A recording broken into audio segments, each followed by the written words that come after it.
एक बच्चा था गोलू, जिसकी उम्र लगभग 8 से 10 साल की थी। गोलू बहुत ही जिद्दी था और वह अपनी बात किसी भी तरह से करके हर जगह मनवा लिया करता था। गोलू को घर का खाना बिल्कुल भी खाना पसंद नहीं था। वो अक्सर बाहर की चीजें खाने की डिमांड करता था। उसकी इस आदत से उसके माता पिता बहुत ही परेशान थे।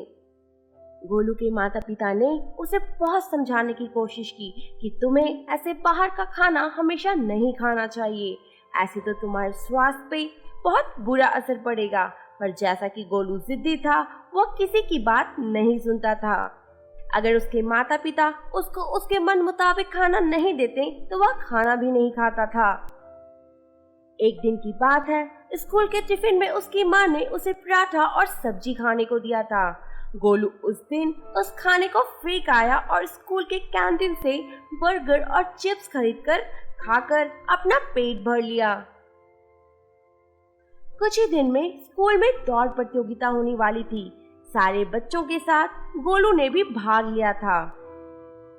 जब दौड़ प्रतियोगिता स्टार्ट हुई तो थोड़ी दूर दौड़कर गोलू की हालत बहुत ही खराब हो गई और वह नीचे गिरकर बैठ गया और वह बोला, मैं और नहीं चल पाऊंगा, और वो प्रतियोगिता से बाहर हो गया। स्कूल में रेस हारने की वजह से गोलू बहुत ही गुस्से में था और वह जब अपने घर आया तो अपनी माँ से अपनी मनपसंद चीजें खाने की डिमांड करने लगा। गोलू ने अपनी माँ से कहा, माँ मुझे पिज्जा खाना है। माँ ने गोलू को बहुत समझाया, देखो गोलू, तुम अच्छा खाना नहीं खाते हो तो कमजोरी की वजह से तुम रेस हार गए, तुम दौड़ ही नहीं पाए। अगर ऐसा चलता रहा तो तुम्हारे स्वास्थ्य पे बहुत बुरा असर पड़ेगा और तुम सभी बच्चों से पिछड़ जाओगे। लेकिन गोलू ने अपनी माँ की एक ना सुनी, वह अपने जिद पे अड़ गया। माँ ने आखिरकार हार मानकर गोलू जो चाहता था उसे खाने को दे दिया। आखिर कोई माँ अपने बच्चों को भूखा कैसे देख सकती थी। यहाँ गोलू की मनमानी दिन प्रतिदिन बढ़ती जा रही थी और माँ सुनीता उसकी इस आदत से बहुत ही परेशान हो चुकी थी। जब गोलू के पिताजी घर आए तो सुनीता ने सारी बात गोलू के पिताजी से कह डाली। गोलू के पिताजी ने भी गोलू को समझाने की बहुत कोशिश की पर गोलू नहीं माना। अगले ही दिन गोलू स्कूल गया था। दोपहर में गोलू की माँ के पास गोलू की नानी का फोन आया।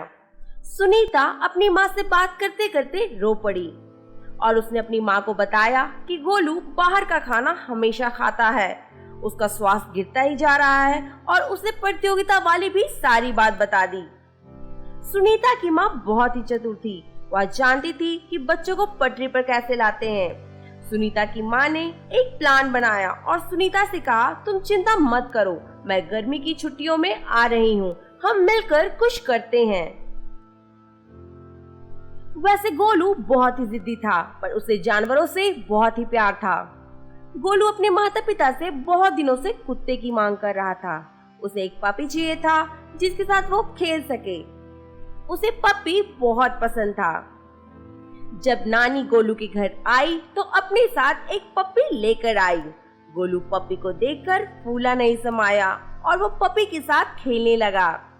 बहुत ही जल्द गोलू और पपी दोनों दोस्त बन गए। गोलू पपी के साथ हमेशा खेल कूद करता। जब खाना खाने का समय आया तो गोलू बर्गर खा रहा था। गोलू ने माँ से पूछा, माँ मैं पपी को खाने में क्या दूं? माँ ने गोलू से कहा, जो तू खा रहा है वही पपी को खिला दे। गोलू ने पपी के आगे बर्गर और कोल्ड ड्रिंक रख दिया क्योंकि पपी बहुत ही भूखा और प्यासा था। वह जल्द से जल्द दोनों ही खा लिया। धीरे धीरे पपी बीमार रहने लगा। पपी की हालत देखकर गोलू भी बहुत परेशान हो गया। गोलू ने अपनी माँ से पूछा, माँ पपी हमेशा ऐसे क्यों रहता है, वो ज्यादा मेरे साथ खेलता क्यों नहीं है? माँ ने गोलू से कहा, एक काम कर, तू जो खाता है वो पपी को खिला दे, इससे उसे ताकत आ जाएगी। गोलू ने पिज्जा मंगाया और पपी को भी वो खिला दिया। अगले दिन जब गोलू आराम कर रहा था, पपी खेलते खेलते अचानक से बेहोश हो गया। गोलू आनन फानन पपी को लेकर डॉक्टर के पास भागा। गोलू बहुत ही रोने लगा था। डॉक्टर ने बताया कि बाहर का खाना खाने की वजह से पपी की तबीयत बहुत खराब हो गई है और अगर ऐसा ही वो चलता रहा और पपी बाहर का खाना खाता रहा तो एक दिन पपी मर जाएगा। यह सुनकर गोलू बहुत ही रोने लगा और रोते रोते डॉक्टर को बोला, डॉक्टर अंकल मुझे क्या करना चाहिए, प्लीज मुझे बताइए। डॉक्टर ने बोला, तुम प्रॉमिस करो तुम आज से बाहर का खाना नहीं खाओगे, ना तुम खुद खाओगे ना तुम पपी को खिलाओगे, तुम हेल्दी खाओगे और वही हेल्दी खाना तुम अपने पपी को भी खिलाओगे। क्योंकि पपी गोलू का बहुत अच्छा दोस्त बन गया था। गोलू ने डॉक्टर से कहा, ठीक है डॉक्टर अंकल, आप जैसा कहेंगे मैं वैसा ही करूँगा। गोलू घर आया और उसने बाहर का खाना खाना बिल्कुल बंद कर दिया। अब वह हेल्दी खाता और वही खाना वह अपने पपी को भी खिलाता। धीरे धीरे पप्पी की स्वास्थ्य में सुधार आने लगा और गोलू भी पहले की तरह काफी चुस्त दुरुस्त और एक्टिव रहने लगा। कुछ दिनों बाद स्कूल में फिर से दौड़ प्रतियोगिता हुई और गोलू इस बार दूसरे स्थान आया। गोलू बहुत खुश था। वह घर में आया और अपनी माँ से बोला, माँ मैं तुमसे माफी चाहता हूँ, प्लीज मुझे माफ कर दो, मुझसे बहुत बड़ी गलती हो गई। मैंने तुम्हें और पापा को बहुत परेशान किया। देखो अब मैंने हेल्दी खाना खाना शुरू कर दिया है। आज मैं रेस में दूसरा स्थान लाया हूँ। यह रहा मेडल तुम्हारे नाम। आज मैं प्रॉमिस करता हूँ मैं कभी बाहर का खाना नहीं खाऊंगा।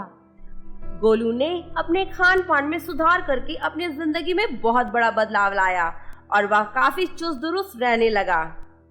तो दोस्तों और बताइए आपको ये कहानी कैसी लगी, बताइए आपको इस कहानी से क्या शिक्षा मिली। तो हमसे जुड़े रहने के लिए हमारे चैनल को सब्सक्राइब जरूर करें